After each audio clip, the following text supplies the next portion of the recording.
Welcome to the Ricky Matthews Show from the Citizens Bank Studio. Hope you're having a great day as we continue to celebrate all the amazing people who are making Mississippi such a great place to live, work, and play.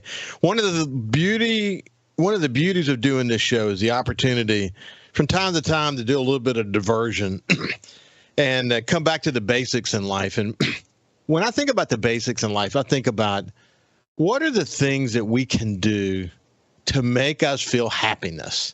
How do we feel happy? I mean, I'm not talking about false happiness. I'm talking about really to our core, feel happy, passionate about being alive, passionate about the relationships that we have. We feel good about what we see when we look in the mirror. You know, how do you have a positive mindset, and how do you have, healthy eating habits and regular exercise and balance and consistency in your life in a way that you feel happy? And, this is something I think about a lot because I've really tried to, for the over 40 years now, live a life where I'm trying to be focused on that. And the result of living a life like that has been very good for me. And so with that said, one of the things I enjoy doing is circling back with my friend Robby D'Angelo, because it's good for me. It's good. Listen, you're going to benefit from this conversation, but a lot of the conversations that we're going to have today, we always have, is really about my own exploration about all these subjects so that we can improve, very holistic approach to how we find a positive image of ourselves. And it's a good reminder for me to have these conversations. So I hope you get something from today, but it's as much for me and Kyle as it is for you. So, Robby, God bless you, my friend. How you been? Man, life is good. Life is good. Making progress, keeping my head down, working hard. But I'm definitely blessed and full of gratitude, man. I know you feel that way. Listen, we've had in our last several conversations, we have talked about the infection that you had in your leg and required surgery and all of that. You told me before we started the show that you're not taking antibiotics now, so it sounds like the healing has begun in your body, and I'm really happy to hear that. Yeah, it's been a journey, man. I was on, like I said, antibiotics for 7 months. So now I'm just having to deal with all the repercussions of that. Working with a couple of different, functional medicine doctors and different people like that, just to make sure that we're getting all the testing done we need to get done to get my body back where it needs to be, because I love high performance, and I'm going to do what I need to do to get back there. Well, listen, Robby, I will remind, for people who've not heard us before, because people come in and out of this show, we get new listeners and old listeners who may not remember and all of that. So, we'll give them the short story on your story, playing at Southern Miss and then coming down here and then sort of deciding that you're going to change your environment. You go to Tampa. And so we'll remind people about that. But real quick, you go to Tampa to make an impact, to change the people that surround you in order for you to be able to step up your game. And I saw where you had a tremendous distinction, honor lately, that shows that you have actually separated yourself from even other trainers in the Tampa area. Tell us about that. Yeah, so actually last month, I didn't even know this was a thing, but I got honored with being one of the top 10 coaches in the Tampa region. And it just, for me, it definitely feels good because I am new here, and I've only been here for maybe a little over 3 years now. So it shows that the hard work and the impact that we've been making in the area is actually, other people are noticing. Well, you've done a great job of building a foundation, and I say the foundation that you've built is really the reality of you can do a lot to improve your physical health, but if you don't have your mind right, it's going to be very, very difficult to really ultimately achieve all your goals. And when you think about how you came out of being, weighing over 300 pounds as a starting lineman from Southern Miss, and then making the decision that you're going to change your life, and the way you went about that and what you did in 1 year and how that compounded to really kind of put your career on steroids, not literally, because steroids and physical fitness that's not what we want to relate. But the reality was your career was on steroids. And it's just been this constant journey of learning, and you've been able to parlay that in a way that has helped people. So kind of give people the short story on how you got to where you are. Yeah, my coaching journey of losing a ton of weight, and then my first inclination was like, all right, let me help other people do this. And I realized very quickly a lot of the problems people struggle with their physical health was actually an inside job. So I started diving deep into psychology, philosophy, and really just like the science of change. And from there, I started working more mental coaching, mental optimization, peak performance, while still coupling the physical side to it, because that is absolutely a piece of it. So I've kind of just married those two sciences together.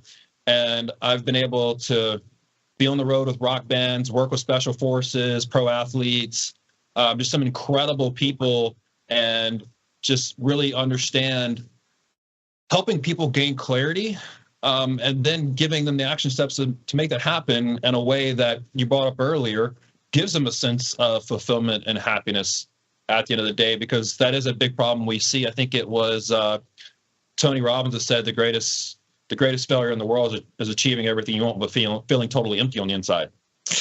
That's sad, isn't it? Isn't that sad? It's a lot of the guys I work with, man. Like, I always have to remind them, like, hey, I get you have these goals, but why? Why are you working 70, 80 hours a week? Like, what are you doing all this for? And it is that clarity piece. Like, what actually do you want out of this life, not just your bank account? So yeah, go ahead. I'm sorry. Say, like, from there, I've worked with companies inside doing culture, communications, a big thing that I work on with a lot of people, leadership.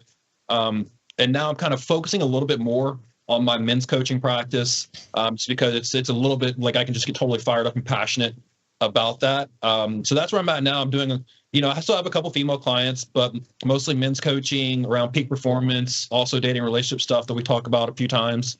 But yeah, just really excited about kind of where we're at and where we're going and the impact that we're making, because I'm seeing the impact I'm making in men have a carryover effect to their families and other people. So it's kind of, that rock in the pond example, that ripple effect. And that's what's probably been the most fun thing to see. It's interesting. I don't know if this is an accurate, probably isn't a completely accurate reflection of who listens to the show. Facebook, of course, you can go to a professional dashboard and look at demographics and see where people are interacting with your show from. So Facebook, like, for example, in this particular case, it shows that in terms of who interacts with my show on Facebook, specifically the Ricky Matthews Show page, it's 56.9% women and 43% men. I find that interesting. But see, again, it may be, if you're listening on your radio, it probably is a man driving to a meeting somewhere. You know what I mean? Or it could be a woman, obviously, doing something as well. She could be going to a meeting as well. But the point is, I bet each platform, whether it's digital or radio or SuperTalk TV, each has their own unique demographic. So you can't draw any conclusion from what I'm looking at here. But the other thing that I see is that the age distribution is, so I will say the older you get, the more the listener. So at 35 to 45, it's about 16%. At 45 to 54, it's about 20%. And of course, this is on Facebook. It could be different looking at radio and whatever. But I would say that my audience skews older. And that makes sense to me, because what happens is, as young people don't feel connected with the community initially, and then they get married and start to have kids, and they start to pay more attention to the school system and what's going on in government, so they become more aware. Then, of course, as they work their way up in business and they start getting more involved in the community, they start paying even more attention. And so the older we get, the more wisdom we get, the more you want to pay attention. But I would say that the reason for mentioning all that, it would seem to me that a lot of the audience that I have, whether it's on social media or whether it's on the radio, benefit from the conversations that you and I have, because I think everybody, I don't care if you're committed like I've been for 40 years, or even yourself, because you've said it 100 times, even you have a coach. that every day is a new day, and every day is a new day that we all need reminders. So I think people they get a lot from our conversations, and I get great feedback from our conversations. But the other thing is just reminding people about the basics, the importance of basics and what we're talking about. But you said that too. You're simplifying your business. Mm-hmm. I am. I absolutely am. I was because I have such a passion for helping people. Anytime a problem would arise, I'm like, yeah, I can do that. Yeah, let me go help. And I was spreading myself really thin, which, if you understand entrepreneurship and business, it makes marketing really hard. It makes sales really hard. But kind of just really focusing in on the area that aligns with my gifts, but also what makes me feel alive, and buckling down to that. It's all good stuff. It's really important. And when we come back, we'll continue. We'll start with how to cultivate a positive mindset about yourself. How do we engage in self-care activities mentally so that we can go do the physical stuff and the healthy eating stuff and so on. We'll kind of build a conversation around all that. We'll see you when we continue our conversation with Robby D'Angelo. Welcome back to the Ricky Matthews Show. I love visiting with my friend Robby D'Angelo because he's going to provide, he always does, provide sort of practical insights and inspiration for listeners who are really working to try to make their, find happiness in their lives. It's about your well-being. It's about your mindset. It's about nutrition. It's about physical activity. Like I said, it's holistic. All these things kind of work together. And, you may be committed and doing your thing every day exactly the way it's supposed to be. But there'll always be something in this show when I talk to Robby that will help you. It always helps me. As I say, a lot of times this show to me is about I get a great reminder of the kind of things I can do to kind of sharpen my approach so that I can, be the best I can. Look, Robby, on August the 4th, I turned 67 years old. 60. When I used to think about 67, that number was an old number. And it's just interesting. I'll be reading something. I'll say such and such from Gulfport, 67. I said, damn, he's old. That's what I thought. And then it hits me that's how old I am. But I've said this a billion times. I don't feel 67. I don't know if I look 67 or not, but in my heart, I know I'm not 67. Mm-hmm. And I got things I want to do in my life. I got things I got places I want to go. I got big, long mountain hikes I still want to take, and I've got big, huge offshore trips I want to take with my grandkids, and all that requires me to be healthy. And so that's my motivation is that, if I look in the mirror and feel good about what I see, then that's icing on the cake. But I just want to be healthy. I want to be alive. And that's the way I would define what I do. But you've heard that before, though, haven't you? It's so funny. Literally, the coaching call I had before this was a 66-year-old guy out of Austin, very, very successful real estate guy. And he was just talking about how he just doesn't feel life is anywhere close to being over. Like he still has so much he wants, and he does a lot to stay as young as possible. The anti-aging stuff, still does jujitsu, and he's just like, man, I still want to climb mountains. I still have places in the world I haven't visited yet. And for me, what that shows me is just a different perspective of life. Yeah. Some people get to the 65, 70, and they're like, okay, I'm good. And then some people are like, okay, whoa, time out. Like, I'm not in the grave yet. Let's keep going. Hey, listen, we won't explore this too much because you and I have had great conversations about addiction and how that changes your life, whether it be drugs or alcohol.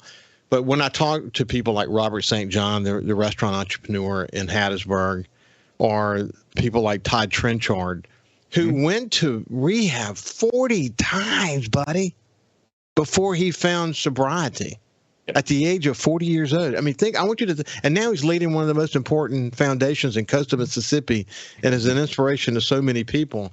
I had on my show last Monday on my SuperTalk outdoor show, Todd Hairston. Todd Hairston had a significant alcoholic addiction, and it affected his life. And he's been alcohol free for 3 years, and he talked about that journey. And the way he described it is so important. It's that he said before he was always searching for something he could never find. And now that he's alcohol free, he never realized that happiness could be the way that it's making itself out, the way that it's making itself known to him, that he can see things and experience things and be content in ways he never thought before. You know what? You don't have to be, addicted to alcohol or drugs to be in a slump. You could be feeling depression, or you could just be feeling kind of a lost soul reality about yourself. To find yourself and to begin to sort of build the positive mindset that gives you the ability to kind of control where you go from here and find that peace and happiness. Everybody's struggling with that to some extent, aren't they? I struggled with it this year. I mean, to sit here and say that I haven't had depressive thoughts in the last 6 months would just be a liar. When the doctors are telling me, I don't know, when one doctor says you might lose your leg, and not to mention all the neurochemical stuff that was going on, I absolutely had depressive thoughts and was, probably borderline on the, close to going into a depression. So we live in a world right now where it's ultra comparative. Like, we're just comparing ourselves to social media. We're comparing ourselves to what ought to be and what should be, and these fairy tales we have in our head, instead of just coming back to gratitude. And when you talk about addiction, a lot of times the two things that are missing from addiction, just by looking at the research, is a sense of gratitude, but also a sense of hope for a better future. Yeah. And there's so much trauma associated with addiction, and not to diminish that at all, because trauma is a very real thing that, I'm sorry, no one walking the earth does not have some type of trauma. So it's understanding, like, yeah, I've been through this, but the same way I'm thinking about all my depressive, traumatic thoughts, I need to work equally as hard as getting back to a state of gratitude, positivity, and optimism. So, people who are listening to this, they could be if you say on a continuum range of 1 to 10, people are going to be somewhere on that continuum as it relates to not being completely satisfied with where they are right now. It could be relationships, it could be their own mindset, it could be, how they're eating right now.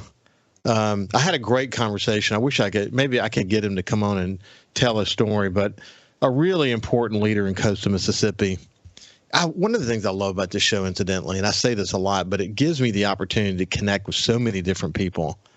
And God, so many. I mean, it's incredible. So I'll have someone on the show, and then we'll start to develop a relationship. Then they'll be on the show again, and we'll continue to talk when we're not on the show. And then we become friends, and we're texting back and forth, and I'm getting cool input from people. And, it's just wonderful. It's wonderful to have this great connection. And by the way, the beauty of that is that when something's going on that I need to know about, they trust me, and they send me notes, and I've got all these sources all over the state. It's just awesome. But I was having a conversation with a really important CEO of coastal Mississippi. This is a very, very significant figure in coastal Mississippi.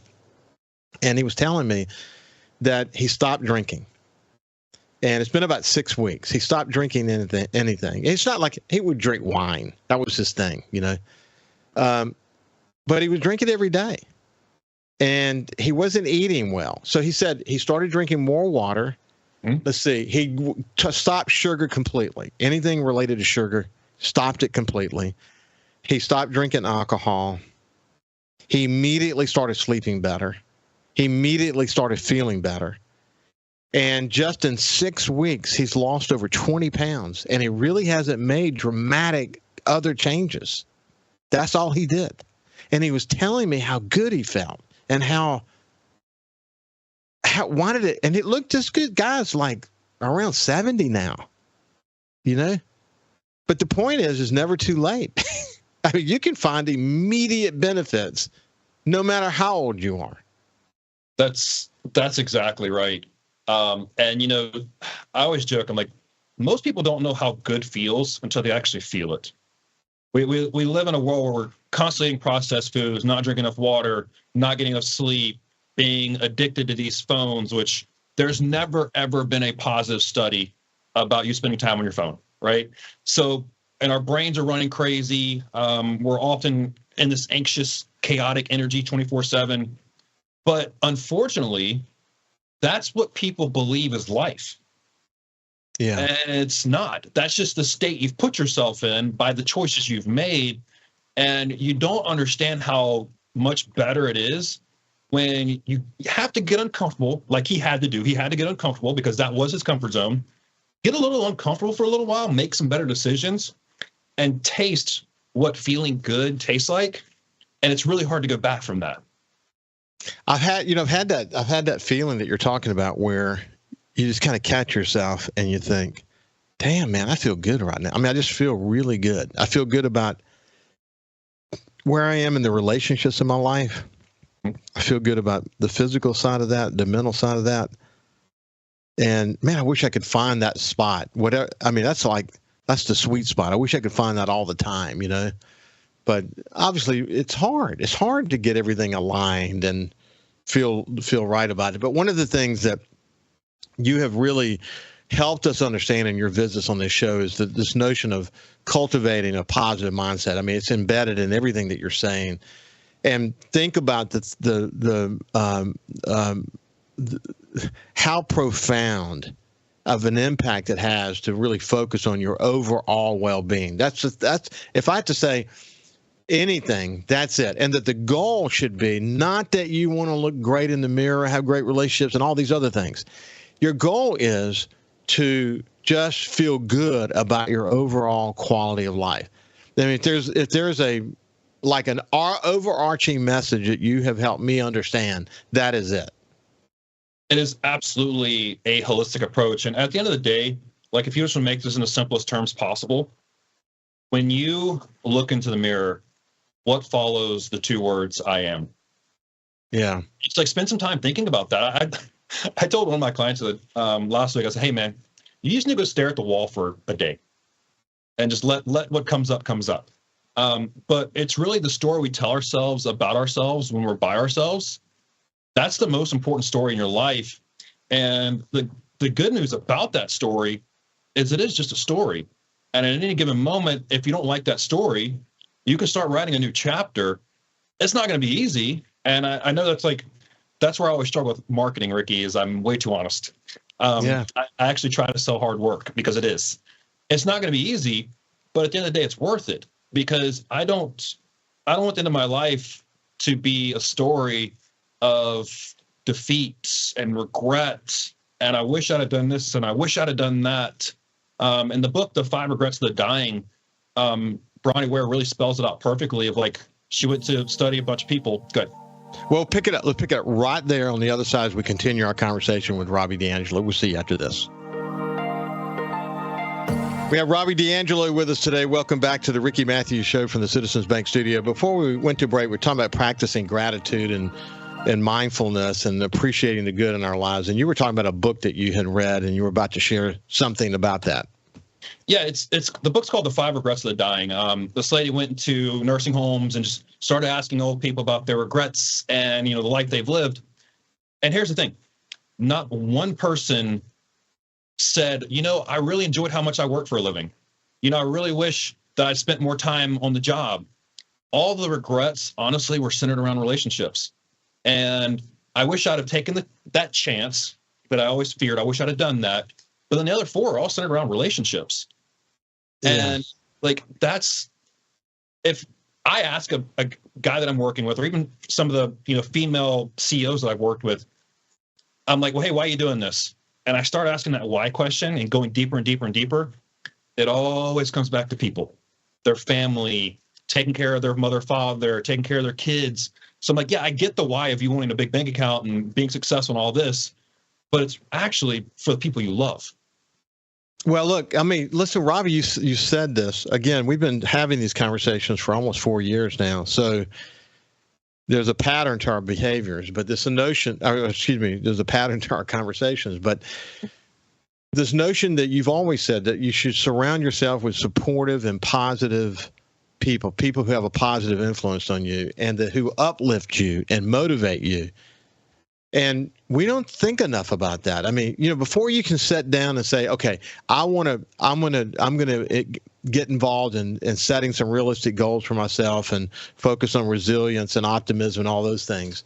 It's hard to you got to do that for sure. But if in the midst of trying to do that and trying to work your way in a journey toward accomplishing a goal and whatever, and you don't have supportive people and positive influences around you, you're toast. And we just don't focus enough on taking the negativity out of our lives. Absolutely not. And we're surrounded by it 24/7.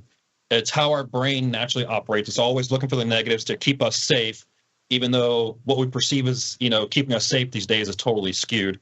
And I heard the other day, a guy was talking about most people in life, going back to your thing about surrounding yourself with positivity, most people in life go through some kind of trouble and then they seek help. Instead of first putting yourself around a bunch of really great people, therefore, when trouble comes up, they're already there. Yeah. And I love that proactive approach. That's what I've done in my own life.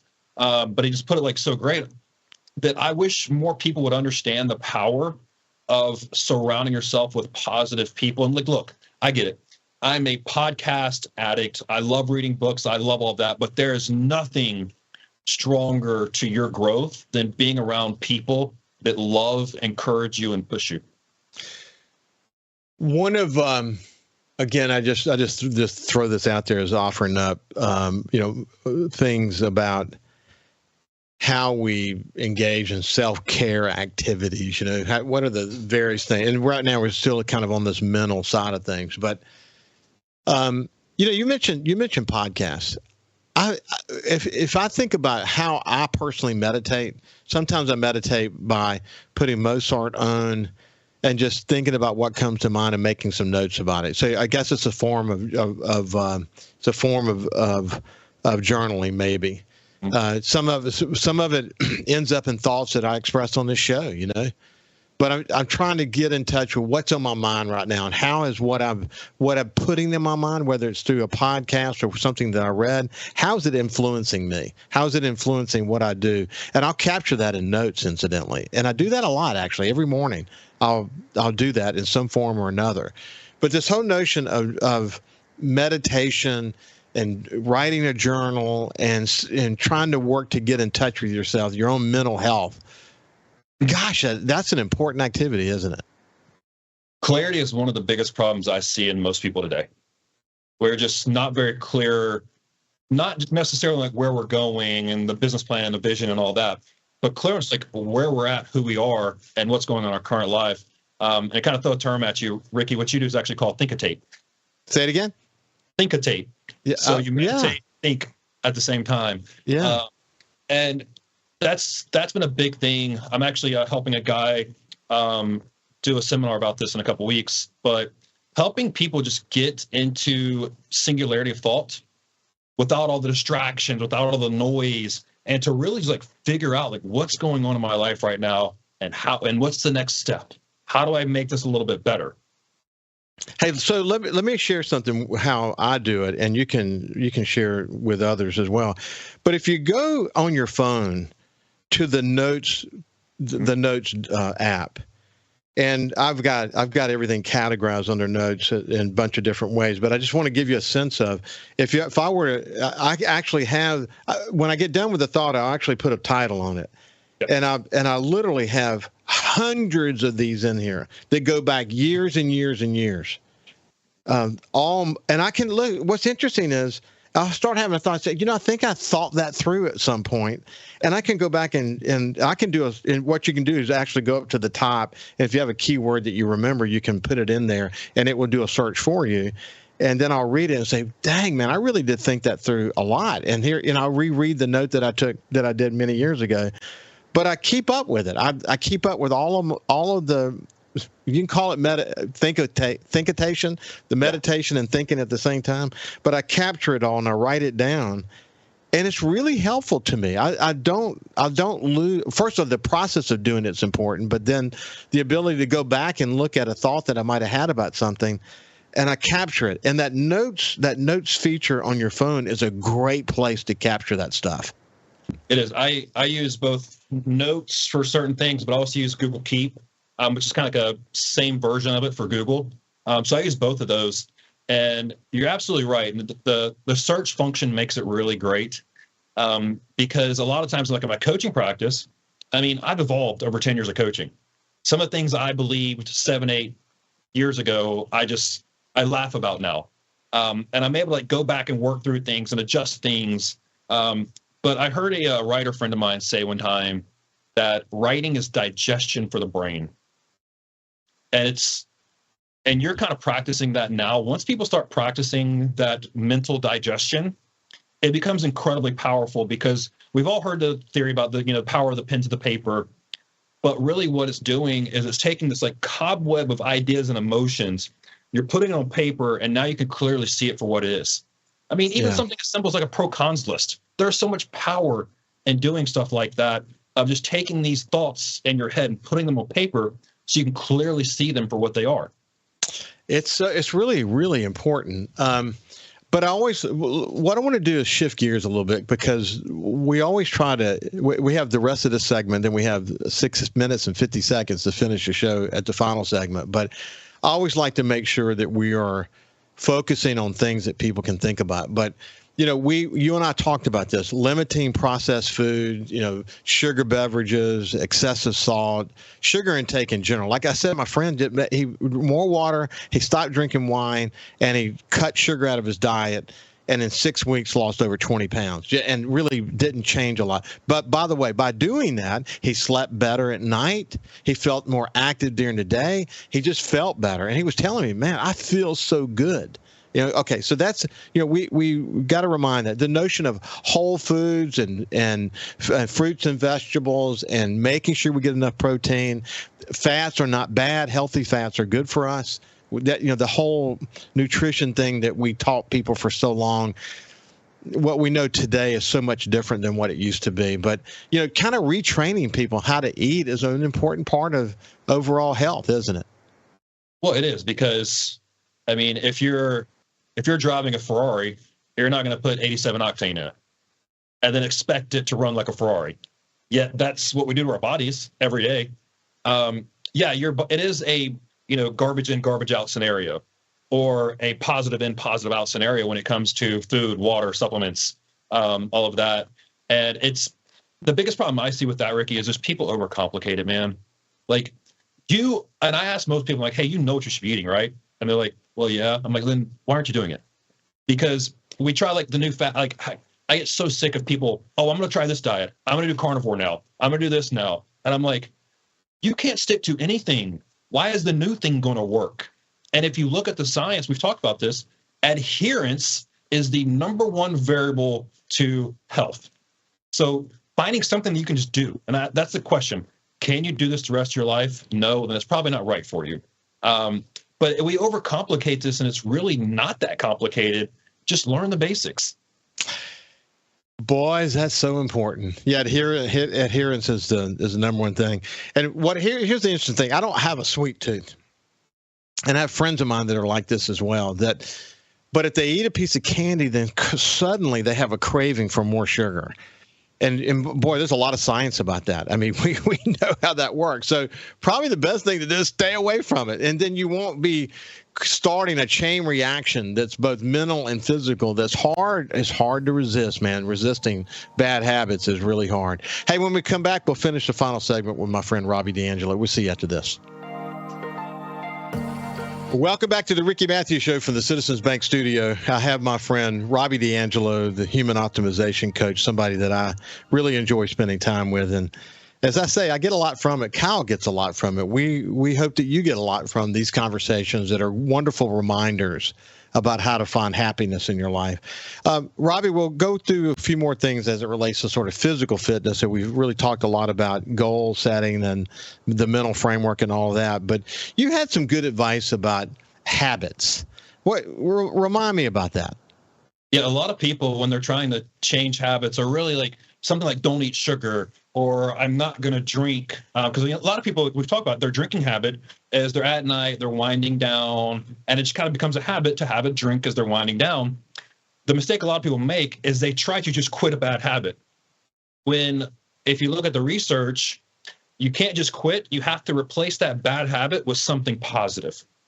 So maybe instead of picking up that drink, maybe you might make like a nighttime smoothie, or maybe you'll pick up a book, or you can literally, what I've done in the past is where that old habit used to be, like physically, whether it be in my kitchen or whatever, I would put the new positive habit in front of that old bad habit.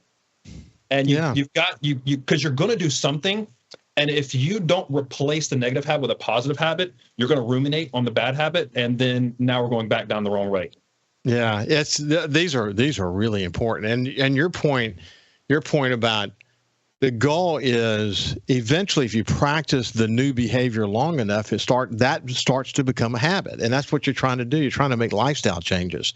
And listen, I'm always struck to think about this, that the health professionals suggest that you get about 150 minutes of moderate intensity exercise a week. I mean, to me, that doesn't seem like nearly enough. That's my goal every day. I'm trying to get that every single day. But the point is, you don't have to just bust your gut every day to have incredibly positive outcomes from moderate exercise. Yeah, just do more than you were doing. And I'll tell you a story of what I mean by that. I had a dad I was working with. He was probably 380 pounds when we start working together. So if I'm asking him to go for a jog, that's just not going to happen. So for him, his goal was like, I want to be healthy because I want to play with my kids. I said, perfect. Your job every day this first week is I want you to lay flat on the ground and get up. That's it. And look, by the time he did those 10 get-ups, he was sweating, out of breath. And I'm like, okay, now this next week, just do it a little bit faster. It's not so much about, Ricky, about like a certain amount of time. It's just pushing yourself and starting where you're at and doing more than you were doing. Maybe for some people, instead of letting the dog outside, take the dog on a 10-minute walk. Yeah. That's 10 minutes than you were doing. Just do something and just keep making that progress. Like for you and I, I can't ask somebody to work out like you and I if they're not working out right now. No, that's right. Not going to happen. Right. So yeah. I've got to start them where they're at. But the key is just do something. Just get in the habit of doing it. And that's the most important thing, because you're going to get addicted to how good that feels. I've got an interesting thing that I do, and I bet everyone who does regular exercise has something like this. But if I look at my steps, and I'm in the afternoon, and I haven't got nearly enough steps in, then I have a very specific walk that I can do in the neighborhood that takes me about a little less, about a little over 20 minutes, because I'm walking briskly, and it's 2 miles. And I go down the same cul-de-sacs, and I get to know the people in the neighborhood. And this has been going on for a lot of years. And I know such and such, and how's it going? And you'll have a little quick conversation. And I'll just kind of walk on around, but I'll just tell Anna, hey, I got to go get some steps, and I'll see you in a minute. And she knows I'm going on this a little over 20-minute walk. It's just the way it is, as part of my life. But I've got these routines that I know what they're about. And I told you one of my habits is I'll cut my yard with a push mower. That's what that's what I do. And if I do the whole yard, I told you this before, it's 7 miles of walking if I do the whole thing. And of course, you do that in the summertime, bro. It's serious. I just did part of the yard last week. I weighed myself before I did it. I weighed myself when I got done, and it was less than an hour, but in the heat, less than an hour, I lost 2 pounds. Okay. But which is a reminder of how much of our body weight is water, But there's all these little things that you can do to really get it in, isn't there? There is. There's so many things you can do. Like even like just when you go to the grocery store, park further away. You don't have to spend 20 minutes hunting for the closest parking spot. Take the stairs. There's so many little things you can do, but the problem that you run into there, Ricky, is people go, "Oh, well, it's hard. Oh, well, it's uncomfortable," and it's like that's the point. Because in your physical health, if you don't push through what's hard and uncomfortable now, I promise you're going to push through what's hard and uncomfortable later. And that later that you have to push through is far, far worse for you than you being a little uncomfortable right now. But it's just we don't put enough of a sense of urgency on it because, I'm good now, right? Yeah. The doctor says I'm good. Why do I need to do that? Well, I'm like, you keep down this path, and I promise you the doctor's going to be telling you a different story. Listen, as a former paramedic, I've seen so many people toward the end of life, and what I saw was not pleasant, and I don't want to be in that position. And that motivates me subconsciously. Robby D'Angelo, it's been a pleasure, my friend. You've given a lot of great advice. It's always great to catch up with you. Absolutely, Ricky. Thank you so much, man, for this opportunity, and I always enjoy our conversations. Yes. Listen, have a great day, and we'll see you tomorrow.